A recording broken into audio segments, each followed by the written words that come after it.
What up, nerds? This video is going to be covering networking inside of Godot. This will be covering the high-level API, and what we will not be covering are some of the more finer details of networking, such as lag compensation or client prediction or things like that. The purpose of this video is to get you up and running with Godot's networking, and by the end of this video, what you will have is a little game where you can run around and kill enemies. So I have a lot to cover, so let's go ahead and get started. Alright, so starting out, I want to cover some concept of networking. Now, in networking, we have what we will be calling the server and the client. There's other architectures that we can go with, such as a peer-to-peer, and this is traditionally done in real-time strategy games or possibly even some turn-based strategy games. But by and large, a server client, or you'll hear it's called client server architecture, is the more dominant and more popular one. And the reason this is it helps alleviate cheating for competitive games. Now, what I have here on the screen is just a little illustration to show how Godot would work under this architecture. Now, over here on the left side, we have a scene tree. This scene tree is going to represent the server, and on the right side, it's going to represent the client. So you have two separate scene trees, right? Now, ideally, the server is the one that processes everything in a server-client architecture.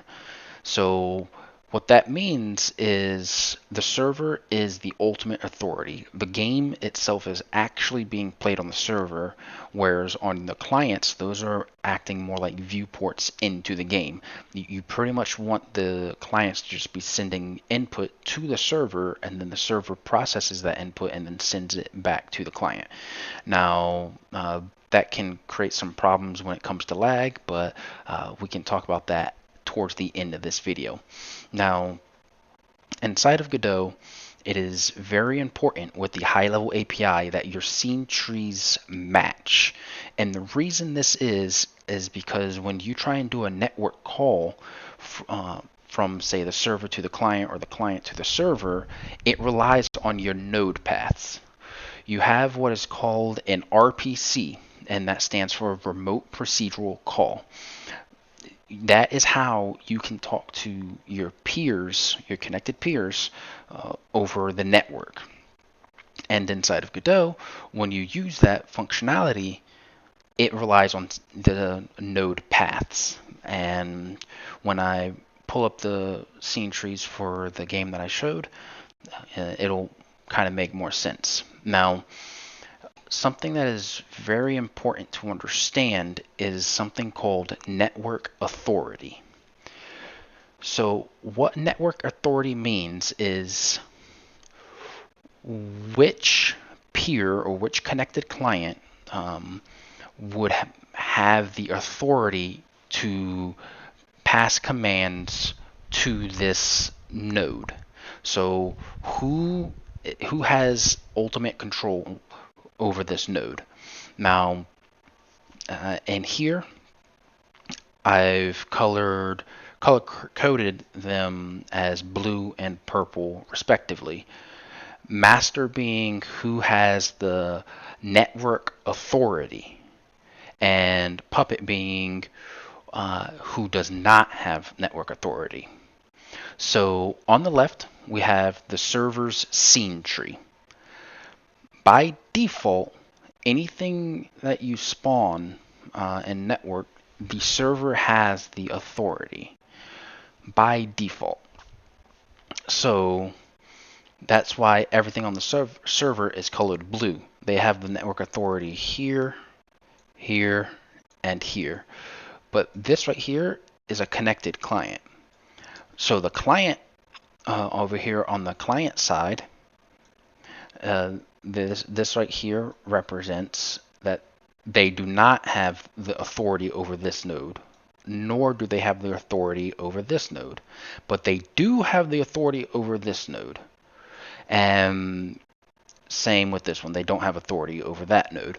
So what that means is on the client side, input and such can be processed by this blue node because they have the master authority. And the reason I'm spending so much time on this is because it is very, very important to understand node ownership. You can run into a few problems with if you don't know which node has the network authority. Now, moving on, Godot also features, supports some syntax to kind of help like denote if a function can be called remotely, and this is done securely for security purposes. And I already have it written down right here. So when you prefix a function name with remote, what that means is any connected peer can call this and it will run regardless of the authority. So let's say you have a player and it has remote func move, just for an example. Anybody can call that, and it'll work on every single node. And in all honesty, this is the only one that you even need to be able to make a game. The other ones, the master and the puppet, are more to kind of help structure a little bit better, but personally I don't use them because they can create confusion for a lot of people. But in the interest of information, I will go ahead and go over them. Master, as you can see here, means that this function will only run on the node that actually has the authority over this node. So let's say we have a script on this node right here, right? And in there we have a master prefixed function. Now, when we call an RPC to this function, it will only execute if this node right here, if the client has network authority over this node, pretty much. So it will not execute because the client does not have master authority over it.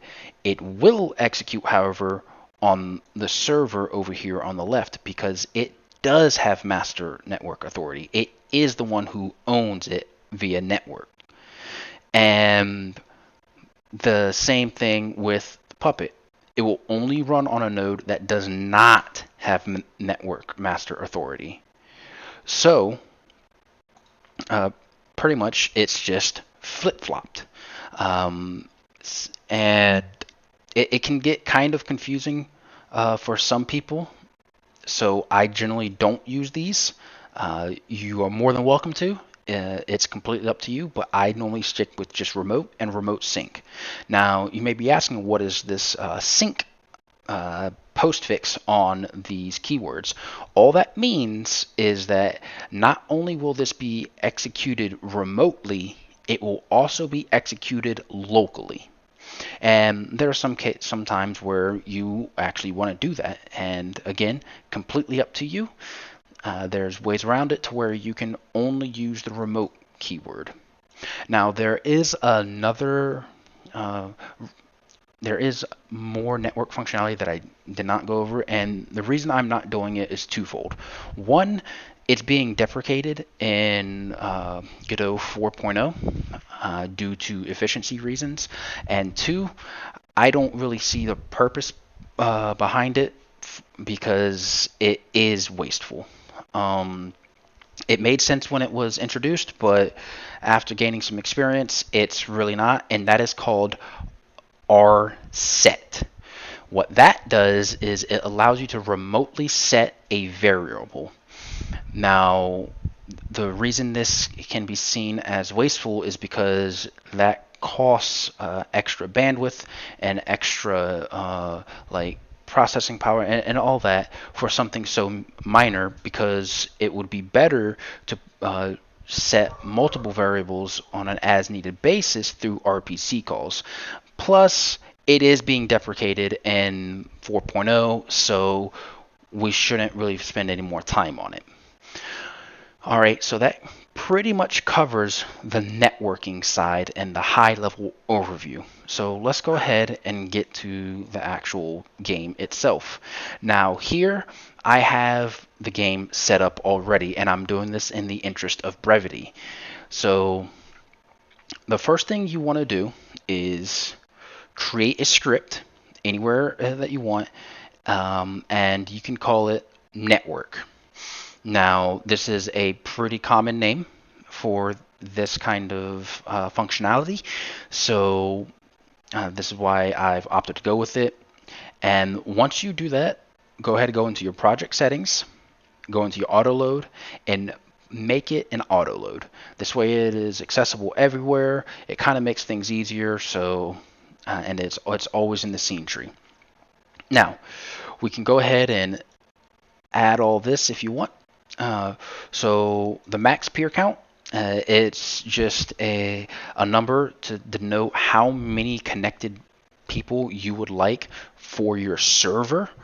And the Godot uses eNet on the back end. Now, what that means is I believe eNet can support up to 4,000 and something connected peers to an individual server, but the reality is it's most likely not going to be that high unless you have some serious hardware on your side. So most likely this is going to be a much lower number than the 4,000 or whatever. The port number is going to be the port number you want the server to be listening to.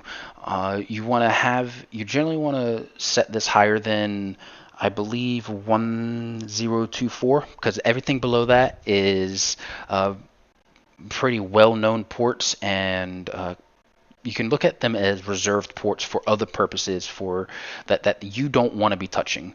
I generally go anything above 10,000, but it's completely up to you. This is just a variable that I put personally. You don't need it, but this was a variable to set when you want to make sure that you hit the actual number of max number of peers that you are allowed. Your IP address is the address to your machine, pretty much. It's given out to you by your ISP, and what you see here is actually the local host ISP or IP address. This is a loopback address, and this represents your own computer. This allows us to test things locally, and yeah. So now we're getting to some of the more important ones. What we have here is the peer. Now, the peer, as you can see, it is just an instance of the networked multiplayer eNet class. Now, that is where a lot of the high-level API work is going to be coming from in this scenario. You can get lower level if you want, but that's not the purpose of this video. Player info is just a dictionary that's going to house all of the connected players' infos, and you can pretty much use this to keep track of anybody in the game. It's going to exist both server side and client side. The network type, this is just a little helper scene that I created. If you recall at the beginning of the video, when I clicked on host and when I clicked on join, what happened was it created a little message, little label up here that tells me if I'm the server or if I'm the client. That's all that is. Is server, this is just a little helper boolean and I prefer to do it this way because it denotes if I am the server or if I am a client.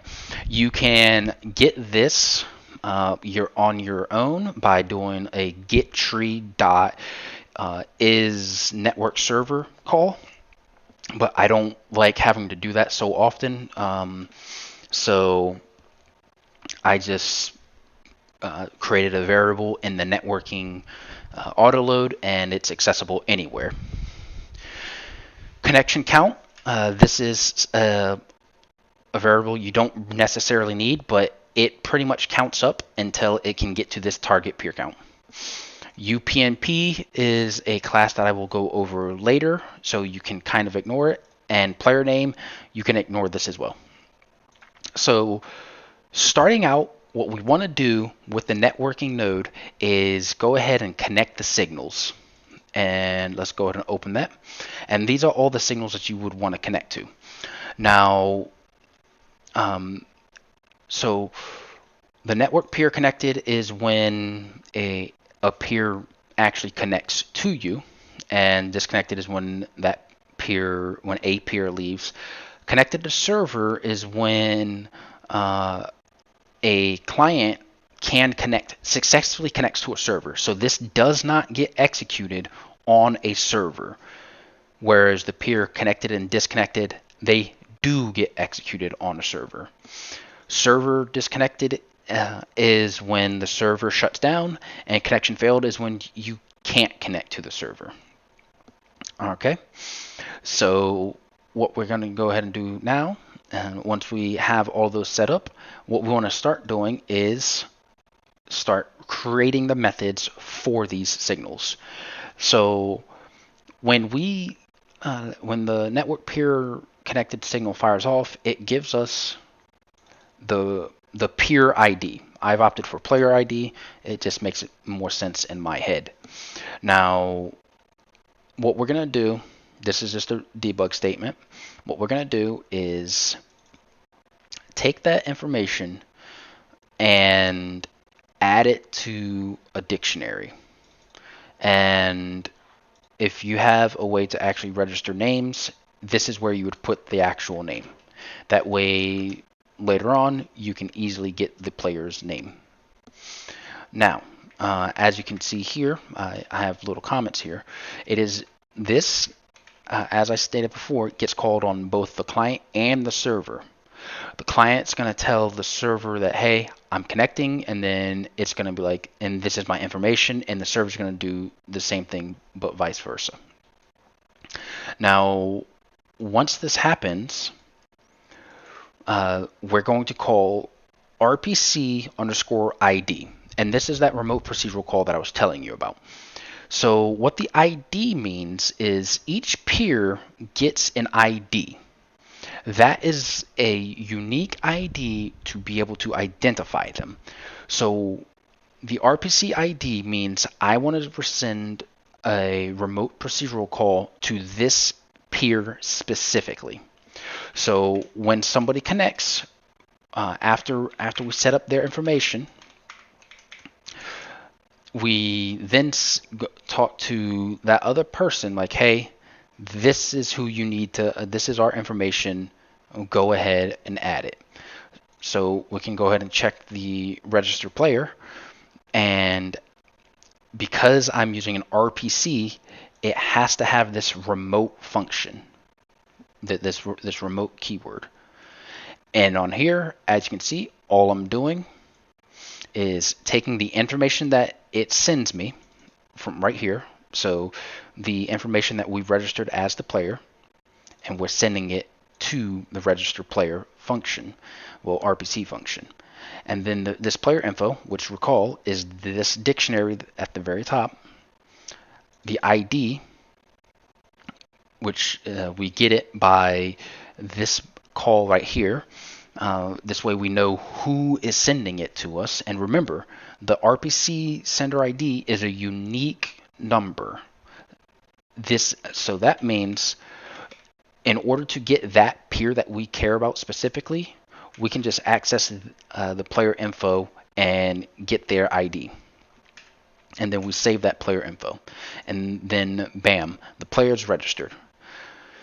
And then we can go down here. So go to shutdown. And then when the player disconnects, all we do is just get rid of that information in the player info. So the connected to server and the connected failed to server. Just a debug one. And then this is where I just instance that little helper label to help me keep an eye on which game instance is which game instance. Now, and for the failed server, nothing really happens. I just null out the network peer. And the reason I do that, you'll see when we talk about hosting and joining a game. So the last one is the server disconnected. Same thing, just null out the peer. And then what this is doing, it is getting rid of my little debugging scene. That's all it's doing. Because when I create it right here, I'm adding it as a child of my auto load node. So that's how I know to just get that one and just get rid of it. Now, that's just the setup portion. I encourage you to rewind or pause if you need to go back and copy the code. Now, here comes the two big pieces. First, let's look at the join game.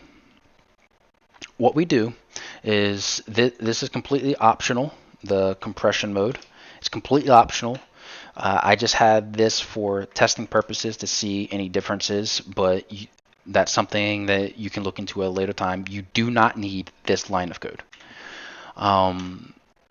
So then we call a method called create client. That is going to tell this eNet instance that it needs to be a client. And then it needs to know the IP address and the port number of the server that it is trying to reach out to. Now, once we get that, we're going to tell the scene tree, hey, this is your network peer instance. Because the scene tree actually handles some polling and some networking stuff behind the scenes for us. Now, just a little debug, and then I'm going to set this is server check to false because I know I'm a client. All right, and that's really all there needs to be for a join game function. But I'm going to keep this not collapsed because I do want to go over a little bit something else. So the host game, kind of bigger. So again, don't need this. Now, I'm passing this right here in case you want to just host locally, which is what I typically do. But if you want to host online, you can mess with the UPnP stuff, which I will go over at the end of the video. But for now, we can just skip over it. And so that's just checking if this is set to true or false. So right here is the same thing as the join game, except I'm telling it to create a server. I'm going to give it the port number, and I'm going to tell it how many people I want this server to accept. Now, just the create client also returns an error. I just didn't have it down here for brevity's sake. But you can use this same check down here. You want to check if the error, if this error is returned, and then do nothing or pretty much do the error handling. Then we set the peer. We tell that, hey, we are the server, and increment the connection count. Again, this is something for game specific. Don't necessarily need this. And then we add my little helper. Now, that's all you need for the networking node. So this is accessible everywhere. So now what we want to do is set up the world. So let's go into the world script. Up here I have some variables that would be useful in the other methods. So let's go ahead and get started.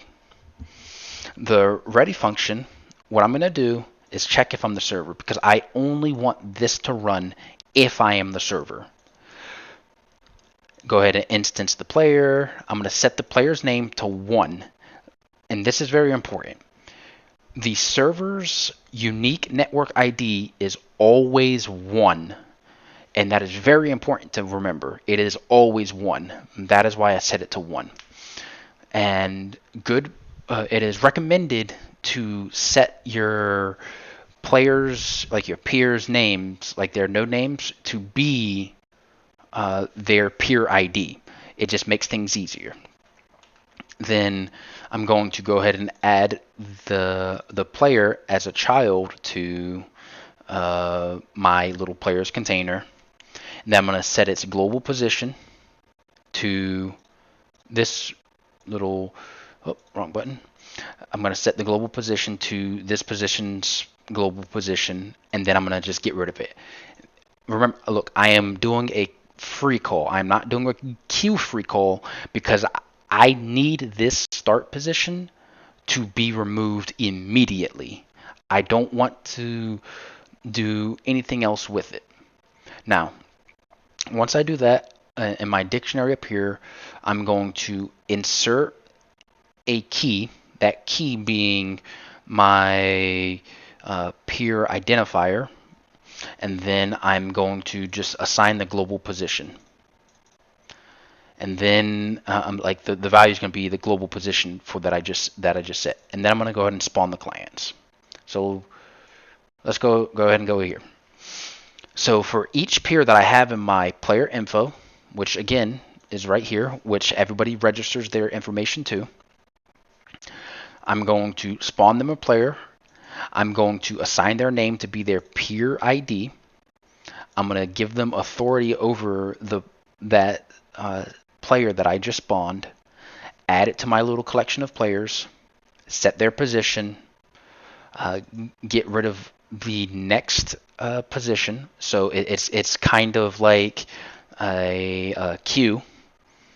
And then I'm going to assign the peer's number as a key for the global position. So this is going to run through. And then I'm going to connect my spawn timer, which we'll go over that later. And then I'm going to do an RPC call. And notice here, I do not have the ID underscore. I'm doing an RPC call to everybody, like all the connected clients, because they're still waiting on the game to start. So when we go back here, client start game, this check right here makes sure that only the server can call this method remotely. So right here, remote, again, I don't really use the master and puppet keywords. I just find this to be easier to kind of mentally digest. And then all it does is call the start game function, which pretty much just changes it to the world scene. Okay. Now, when that happens, when everybody else receives this, that's when they switch into the new game. Well, to the map. So pretty much the server sets up the game first, and then once it's done setting up, it tells everybody else like, hey, game is set up, let's get going. So the first thing we do is if the world's ready function is being called on the client, because remember, we're on the client now, we're going to tell the server like, hey, this client is ready. So from here, see right here, the client tells the server that we're loaded in and we're ready to do the setup portion. Remember, this function right here is running on the server right now because, oh wait, I actually need to change that to this. And now it is running on the server. So it is telling the server like, hey, I'm ready. Give me the setup information. So then right here on the server, we're going to call this function on this specific person who requested it, because we have this get sender ID, we're going to tell them to set it up. And right here, a little note, the server calls us on clients to tell them to spawn the peers. I don't want to just call this because I don't want the clients to do anything with the spawn locations variable. Because remember, spawn clients actually changes this variable. Like it adds more information to it. And personally, I prefer separating server and client functions as much as possible. But if you wanted to, you can just have this all in one thing. And then all I do is set up the peers for that client that requested the setup information. And then, because this is the client, in this else call, because this is the client, we don't need this spawn timer. And I'm doing this kind of to show that sometimes if you understand that the RPC calls are done based on node paths, then you can manipulate the scene tree however you want as long as you remember the actual state of the scene tree. So now let's kind of circle back around to the spawn timer.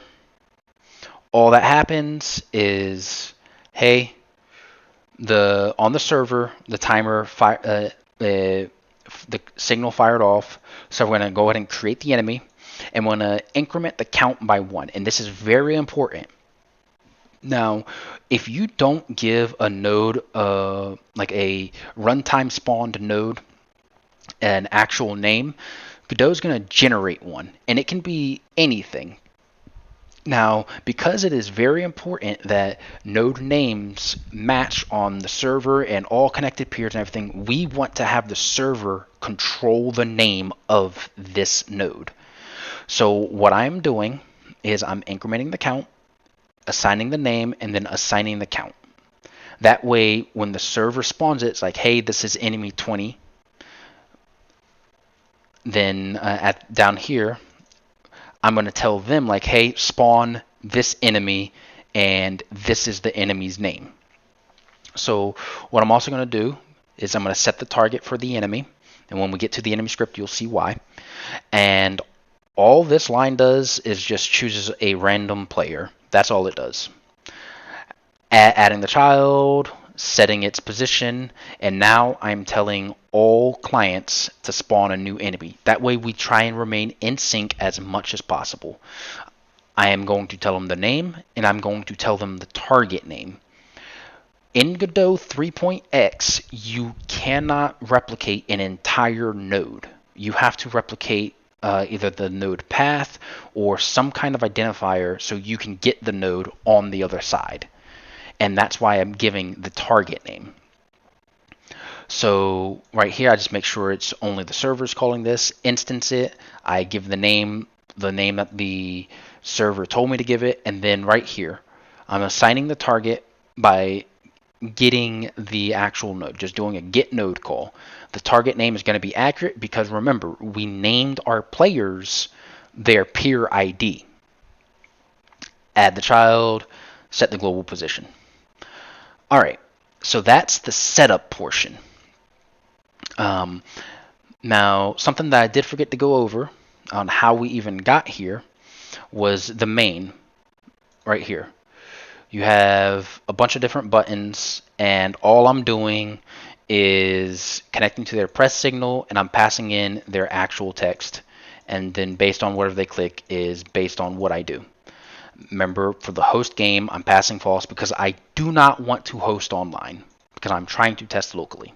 And that's how you actually start the game and everything. This is just a quick and dirty and simple way to get things going. Now, what we've went over is connecting, like doing the main menu right now. We've went over the entire network setup. We've went the world setup, and now let's go into the player setup. So the player scene, as you can see here, is just a simple scene. Kinematic body, has a little sprite, collision, has the raycast for our combat, and it has the camera, because you may not necessarily want everybody to be sharing the same camera. So in the ready function, I just do a quick check right here.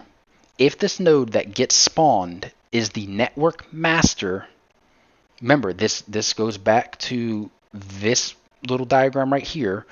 If it's the network master, so if it is the network master, we want to activate this camera, because currently there are no current cameras. And this allows each player to have their camera follow them individually. All right, so the consume input check, all this does is handles your input to move around. Pretty straightforward. And then the physics process, this is also pretty simple, pretty straightforward. There's definitely improvements that can be made, lag compensation, client prediction, things like that. But this is good enough to just get the ball rolling, and that is what is important. So I check if it's the network master, because I don't want this to be ran on people who do not own this node. So I set the velocity to the consume input, which just gets me the input vector. And then I multiply it by my move speed. And then I do this new call called RPC underscore unreliable. Now, there are different RPC requests. You have your unreliable and your reliable. What unreliable means is it is not guaranteed for your packets to get there.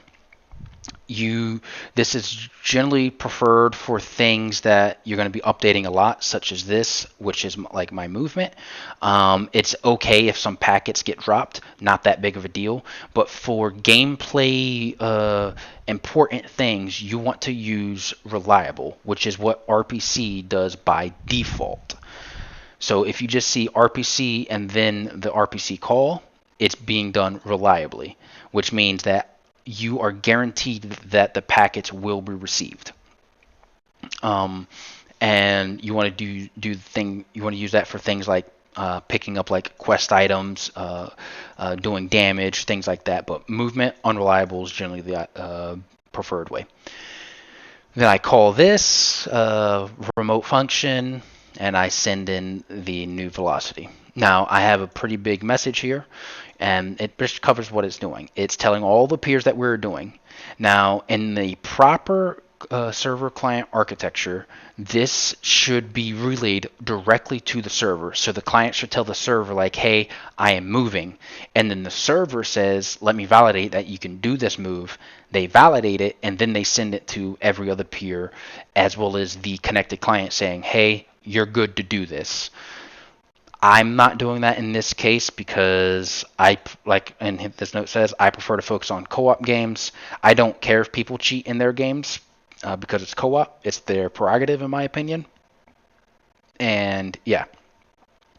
So, but if you're doing a competitive game, like say Call of Duty, do not do it like this. Do not do it like this. Do it the proper way, or else you will have a lot of angry people. But as you can see here, all it does is sets the velocity to whatever gets passed in, and then we move and slide with the velocity. So the last thing, just going over, checking if the fire action is pressed, and if it is, we call the fire function. We just check if it's colliding, blah blah blah down here. So we check to make sure that it even has the method that we're trying to call. And then if it's the server, we can just apply the damage directly. And the way I designed it is that's where all the actual visual effects and knockbacks and all that stuff happen. And if you're a client, you call the server apply damage variant. And then what the server should do is validate that you can make that shot, and so on and so forth. So that leads us to the enemy.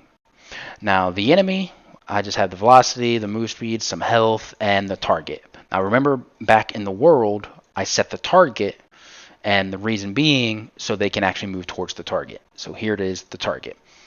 Physics process is pretty much the same as the player. All I do is I get my current global position, get the direction to my target's global position, and I multiply it by the move speed. This function returns a vector pointing towards that position normalized. So I don't have to call normalized. Godot does it for me. And then I just update my velocity same way that I did in the player and move and slide. So that covers the movement. It's pretty much the same thing. And then here, what I do is here's the server apply damage that we just looked at from the player. So like right here, this is where you want to do the server validation to make sure that it can be a valid hit. And if it is, go ahead and process the damage, and that's what this function is for. Now, as you can see here, I'm doing the remote sync. If I did not do remote sync, I could not do this RPC call. I would have to call some other function, or it wouldn't work. That's why I have remote sync. And remember, remote sync means that it will be ran remotely as well as locally. So I'm going to go ahead and apply the damage. Just a quick, simple damage handling, and then I'm going to call the function die. And the reason I'm doing this, I'm hiding, I'm setting the physics process to false, turning off the collision, and then I'm starting the death timer, which is right here. As you can see, after 0.3 seconds, that's when it's gonna queue free. And the reason I do it this way is because if you just immediately freed up the resource, you don't know if there are still packets en route to try and move that enemy a little bit more. Oftentimes there are. So what this does is it allows the packets to be received, but it pretty much removes them from the play area, pretty much. Because remember, RPC calls work by traversing the scene tree. So when I, for right here, when I do hit.rpc, what's going to happen is Godot will, on the client side or server side, what's going to happen is the Godot will say, hey, this is the scene path. This is the actual object. I'm going to go over to these scene trees. I'm going to find this object, and then I'm going to call this function. That's what happens. So if you do it like this, then you can kind of get around having to pass node paths in some ways. This is just a little tidbit of information. You can kind of get around having to rely on scene paths. Sometimes you can't. A lot of times you can. So that covers pretty much everything. We can move, we can connect, we can do most things that you would want in a game. Interact with things in the world, have it networked, shooting, and all that. Just to kind of show it over again. Let's go ahead and pull this up. So I'm going to host, join, and as you can see, it's the client. You can also see my little debug messages, and then I'm going to click the start button. Here's the server. As you can see, I'm killing it. Here's the player, and I'm killing it. So that pretty much covers all of that. And as stated earlier, if you want to play online, like you want to play with your friends over the network, you want to look into the UPnP class. This may not work for your setup. Not all routers support UPnP. But if they do, you can automatically port forward and connect over the internet. So this is all you do. You create the UPnP class, you call the discover method, and then you call this function, which returns your IP address. Then, when inside of the host game, you want to call this function to automatically port forward. This is very important to understand. port forwarding can cause problems. What it's doing by default, your router will block any connections from the outside. That is how it kind of helps protect you. What port forwarding does, it tells your router like, hey, if there's any traffic that comes into this port that's saying, hey, I want to enter through this port, send them my way. Don't do the work that you're typically supposed to do. So it can be risky to do it on your own. But that's not to say that you can't. Again, not every router will support this. So some people will be able to use this, some people will not be able to use this. If you have a router that does support UPnP, but this still does not work for you, I encourage you to go to GitHub, go to the Godot repository, and report it as an issue. The networking team would like to have as much compatibility as possible, but obviously they don't have access to every single router in the world. All right. So some final words. We've covered pretty much everything that you need to know to get the ball rolling, to get started. We didn't go over some of the finer things such as lag compensation or client prediction. There's plenty of resources out there for that. If you would prefer that I go through an entire series about setting this up line by line instead of looking at an already set up project, please let me know. I do not mind doing this. Also, when Godot 4 comes out, they do have some additional nice things that are coming for networking, and I will be covering those as well. If you have any questions, please let me know, and have a wonderful day.